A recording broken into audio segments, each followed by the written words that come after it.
Shalom Bapak Ibu Saudara, bagaimana kabar Bapak Ibu Saudara semuanya? Saya selalu berdoa dan berharap kita tetap dalam perlindungan dan penyertaan Tuhan sampai kita berjumpa dengan Tuhan kita Yesus Kristus. Inilah iman pengharapan kita, orang-orang yang telah dipilih, dipanggil oleh Tuhan untuk menerima hidup yang kekal.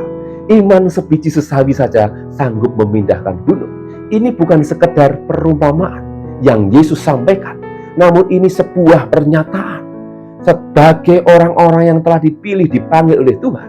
Ketika menghadapi masa-masa yang sukar, masa-masa yang sulit, nampaknya terlalu kecil kesempatan itu, terlalu tipis kesempatan itu. Namun bagi mereka yang percaya, tidak ada yang mustahil. Tuhan sanggup melakukan, yaitu memberikan kekuatan, menolong kita, orang-orang yang memiliki pengharapan kepada Dia. Di dalam Yesus ada pengharapan, di dalam Yesus ada pertolongan.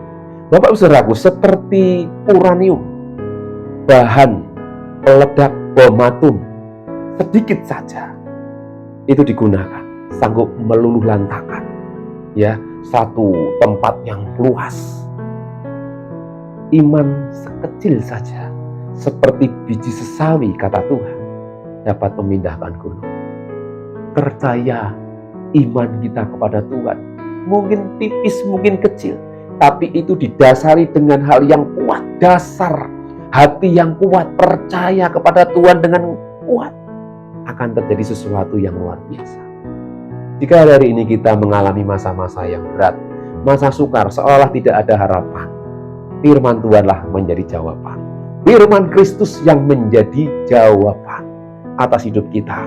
Amin Bapak Saudaraku. Jika ada yang sakit, percayalah Tuhan sanggup membebaskan kita. Dan kematian bukan hal yang menakutkan. Banyak orang yang sakit bahkan tidak sembuh, akhirnya meninggal. Tetapi di dalam Yesus ada jaminan hidup yang kekal.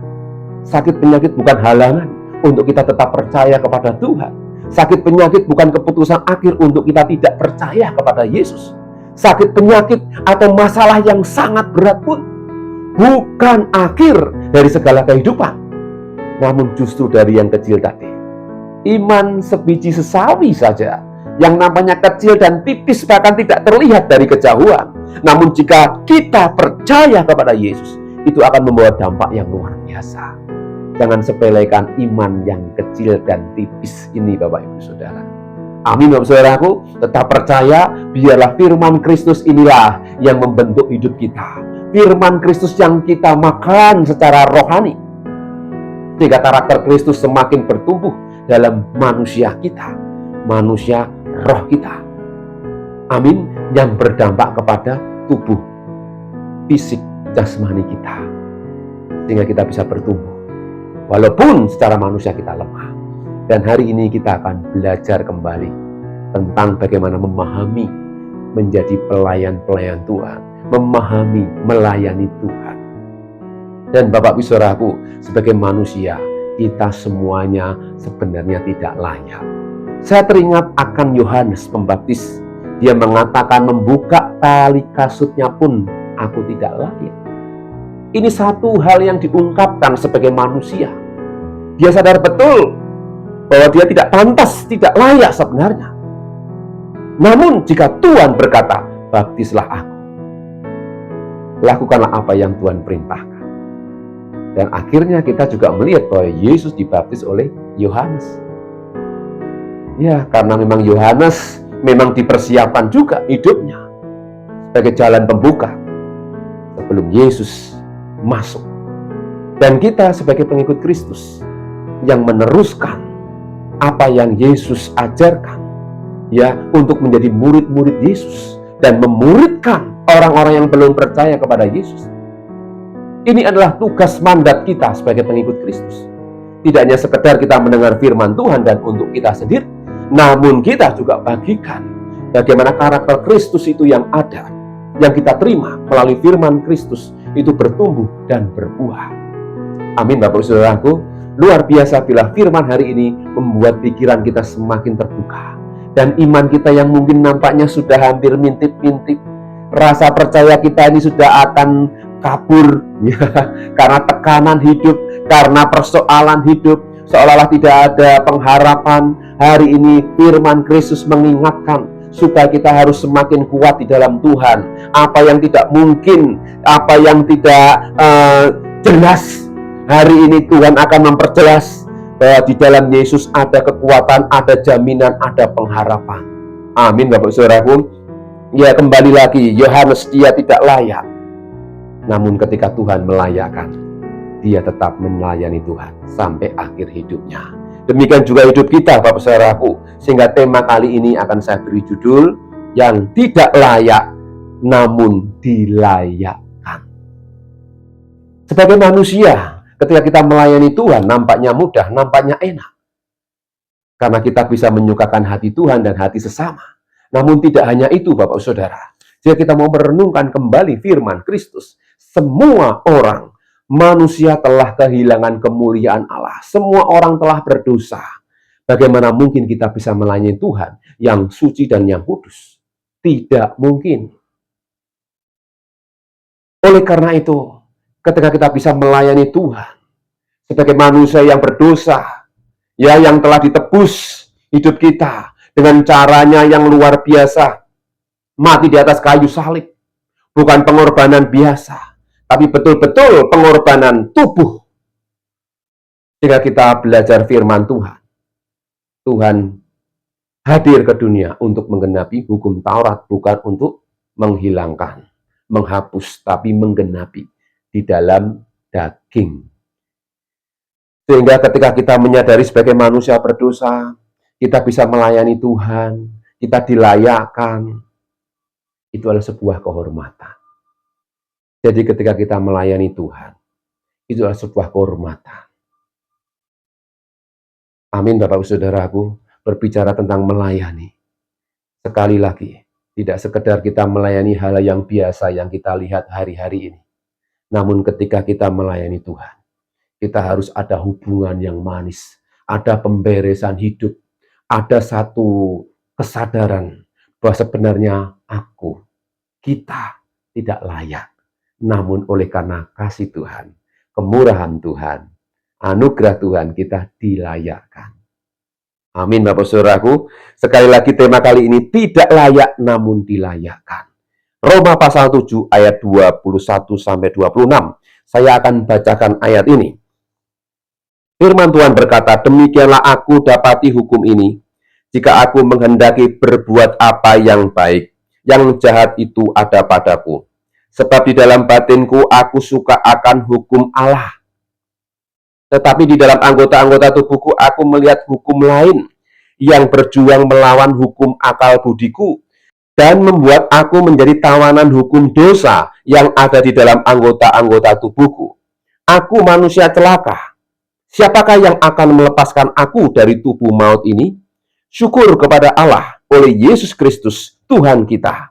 Jadi dengan akal budiku aku melayani hukum Allah, tetapi dengan tubuh insaniku aku melayani hukum dosa.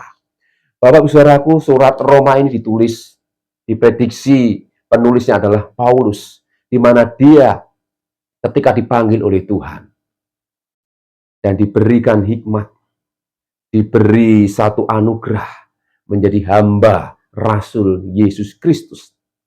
Dia menyingkapkan hal-hal yang terselubung, yang dipakai oleh Tuhan, sehingga menjadi satu kebenaran yang sampai hari ini kita terima sebagai firman Kristus.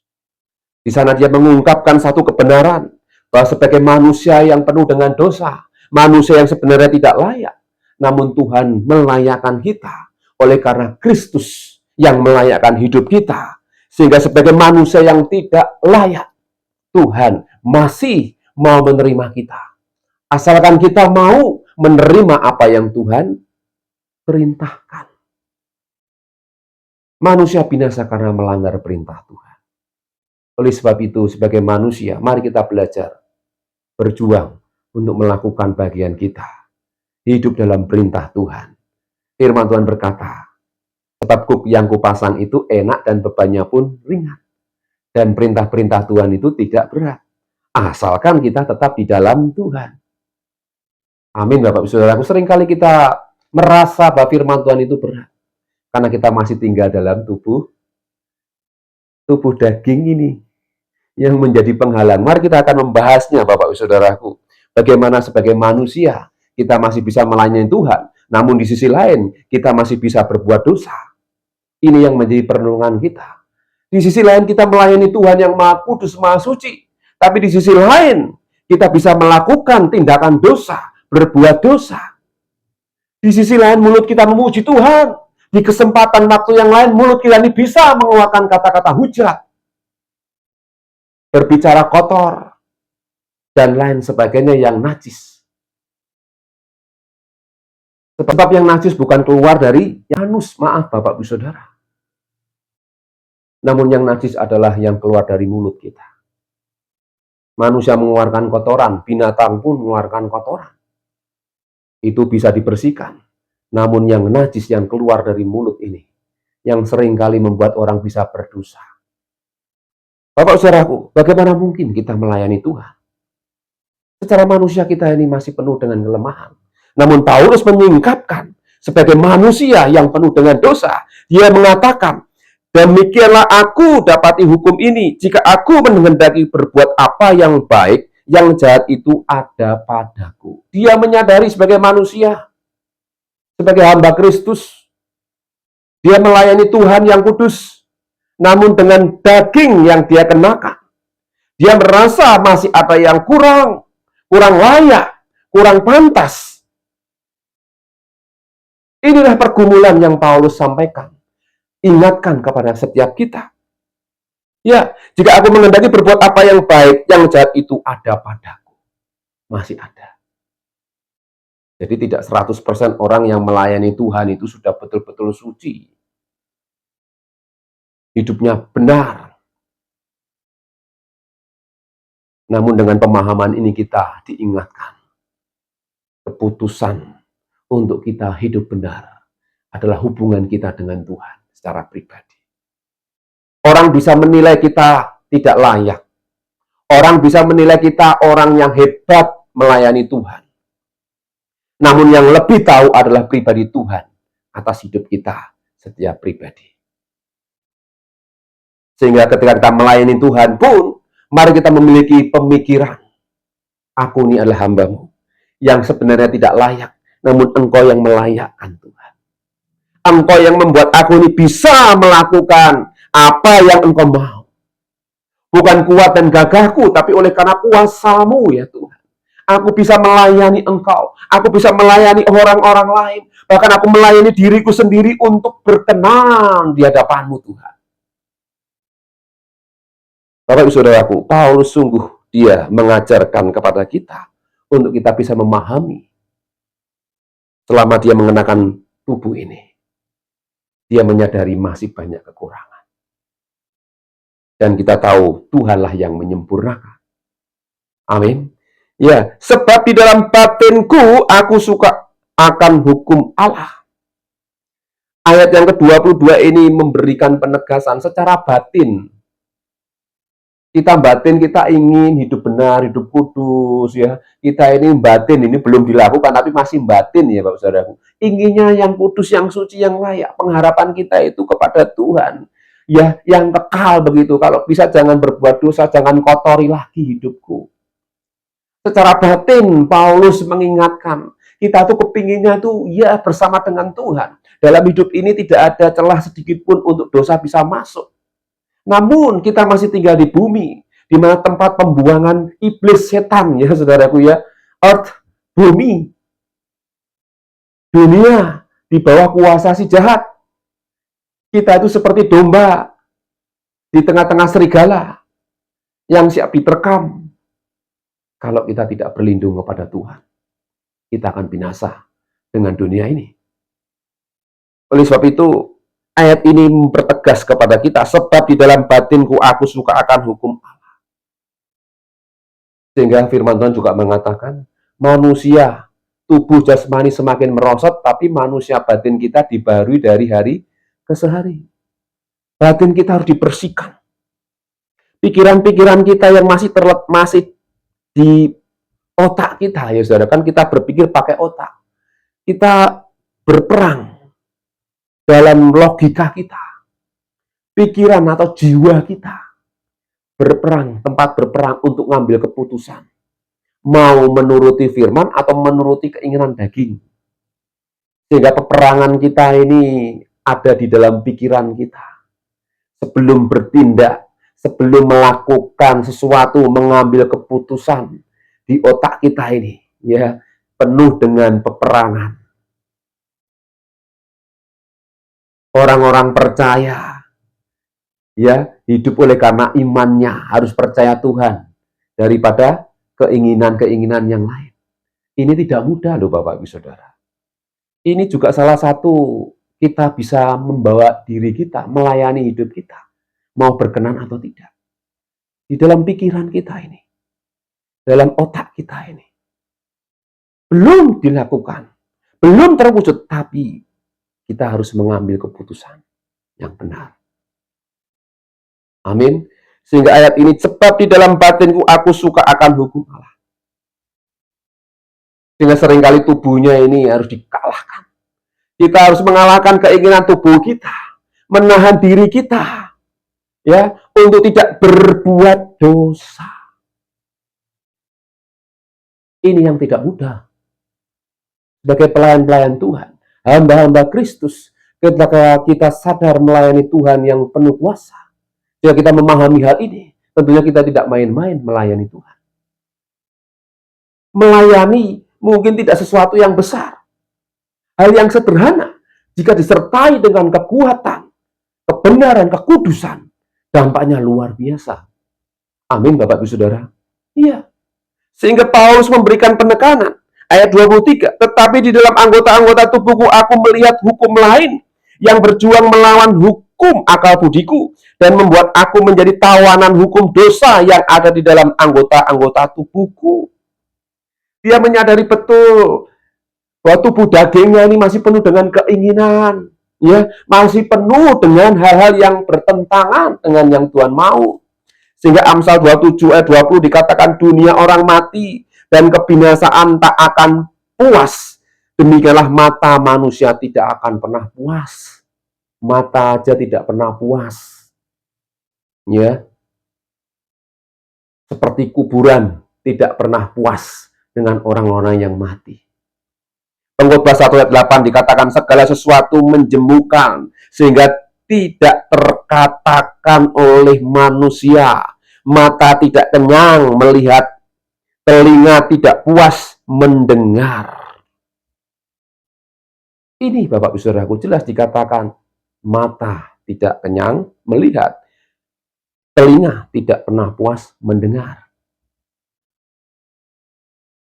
Dengan kesadaran hal ini Bapak Ibu Saudaraku, Paulus memberikan pengertian, memberikan penjelasan. Selama masih diam di kemah ini, masih banyak hal yang harus digumulkan. Peperangan. Sehingga ayat ini ayat 23, tetapi di dalam anggota-anggota tubuhku aku melihat hukum lain. Hukum lain yang menentang apa? Hukum Tuhan.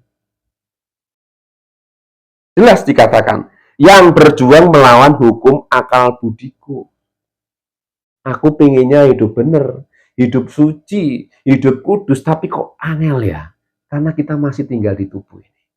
Keputusan ada dalam hati dan pikiran kita. Mau benar, berkenan, atau tidak.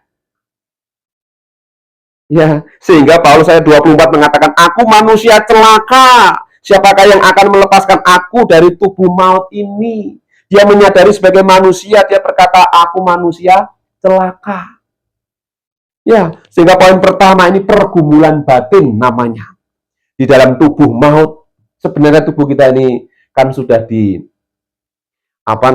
ditebus oleh Yesus. Ketika kita sadar tubuh kita sudah ditebus, bahwa tubuh kita bukan milik kita sendiri, sudah dibeli oleh Tuhan. Kita ini sebenarnya numpang tubuh. Kalau mau jujur, dan itu kebenaran bagi pengikut Kristus. Kita ini kan milik Kristus. Hidupku bukan milikku sendiri, tapi Kristus dalamku. Ini seringkali kita dengar, namun kita renungkan baik-baik. Tubuh kita ini bukan milik kita sendiri. Jadi kita ini adalah orang-orang yang menumpang sebenarnya. Ya, pergumulan batin yang dihadapi oleh setiap manusia. Paulus menggambarkan situasi di mana kehendak untuk berbuat baik, melayani hukum Allah dengan akal budi, itu terhalang oleh keinginan daging atau hukum dosa yang masih ada dalam tubuh kita sebagai manusia. Ini pergumulan batin selama kita tinggal di bumi ini. Mari Bapak Saudaraku, kita ambil keputusan yang benar di dalam pergumulan dalam pikiran kita. Mari kita berpikir, minta Tuhan kekuatan untuk mengambil keputusan yang benar.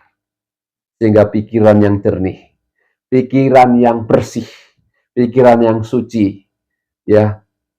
Di dalam firman Tuhan berkata, pikirkanlah apa yang suci, apa yang manis sedap didengar, apa yang disebut kebajikan, pikirkanlah semuanya itu. Ini adalah hal yang harus kita lakukan sebagai pengikut Kristus. Sehingga poin yang kedua, ketidakberdayaan manusia. Ya, sebagai manusia, kita ini tidak berdaya menghadapi tubuh ini sebenarnya. Sehingga dia berkata, aku manusia celaka. Siapakah yang akan melepaskan aku dari tubuh maut ini? Ini satu ungkapan yang tidak mudah sebagai manusia. Paulus sebagai manusia, hamba Kristus yang luar biasa, dia pun menyadari, aku manusia celaka. Kita ini adalah orang-orang yang sebenarnya celaka. Kenapa? Karena tidak layak. Layaknya di api neraka. Namun oleh karena kemurahan Tuhan, kita dilayakkan. Amin. Dengan kekuatan sendiri, manusia tidak akan pernah menang melawan dosa. Dengan kekuatan kita sendiri, kita tidak akan pernah menang melawan dosa. Ya, tubuh jasmani seringkali tunduk pada hukum dosa. Jadi kita berjuang sebenarnya. Ini berbicara ketika kita mau melayani saja, Bapak, Ibu, Saudara. Melayani orang lain. Tapi hidup kita pun harus ada satu pemberesan. Ada satu pemulihan. Ada satu hubungan yang manis dengan Tuhan. Ya, jadi ketidakberdayaan manusia ini yang menjadi poin yang kedua. Kenapa kok kita ini dilayakkan? Karena kita sadar, tanpa kuasa Tuhan, tanpa pertolongan Tuhan, tanpa pengampunan dan pemulihan yang Tuhan kerjakan, kita tidak layak, kita tidak pantas melayani Tuhan. Sehingga poin yang terakhir, poin yang ketiga, bahwa penyelamatan hanya melalui Yesus Kristus. Perkenanan hanya melalui penyelamatan di dalam Yesus Kristus. Penebusan Yesus Kristus. Pengakuan iman kepadanya. Sehingga kita berkenan. Amin, Bapak Ibu Saudaraku. Iya, saya teringat ketika Esther dia akan menghadap raja. Dia harus membersihkan tubuhnya, hidupnya. Ya, ini berbicara tentang tubuhnya harus betul direndam dengan minyak wangi, loh Bapak Ibu Saudara. Sampai betul-betul berkenan. Dan akhirnya raja itu berkenan, dia mengangkat tongkatnya. Dan Esther berkenan. Kita tahu bahwa ini adalah gambaran. Sebagai hamba-hamba Kristus, kita juga harus berkenan di hadapan Tuhan. Memiliki bau yang harum, bau yang wangi, sehingga raja itu berkenan. Amin. Bukannya kelak ketika kita datang kepada perjamuan pesta anak domba. Barang siapa yang tidak mengenakan pakaian pesta, mereka akan dilemparkan keluar. Pakaian pesta berbicara tentang, yaitu hidup dalam kebenaran. Mari kita terus hidup dalam kebenaran. Oleh karena penyelamatan Kristus, kita dibenarkan. Amin. Jawaban atas keputusasaan manusia, siapakah yang akan melepaskan aku, adalah syukur.